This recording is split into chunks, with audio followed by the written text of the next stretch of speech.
زکوٰۃ صرف ان لوگوں کو دی جا سکتی ہے جن کا ذکر قرآن مجید میں سورۃ التوبہ آیت 60 میں آیا ہے۔ زکوٰۃ کے 8 مستحقین ہیں۔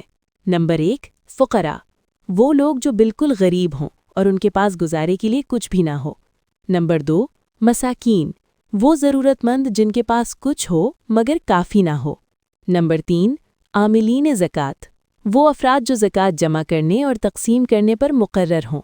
نمبر 4، مؤلفۃ القلوب، وہ لوگ جن کے دلوں کو اسلام کی طرف مائل کرنے یا مضبوط کرنے کے لیے مدد دی جائے۔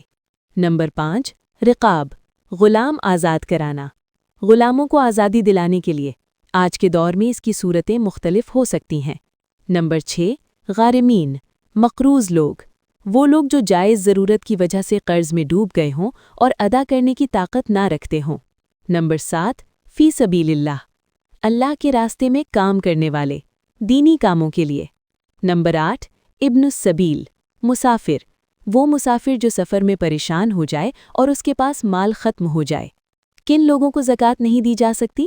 وہ ہیں اپنے ماں باپ، اپنے دادا دادی، نانا نانی، اپنی اولاد اور پوتے پوتیاں، اپنے شوہر یا بیوی، مالدار یعنی صاحب نصاب شخص۔ اکثر علماء کے نزدیک غیر مسلم کو زکوٰۃ نہیں دی جاتی۔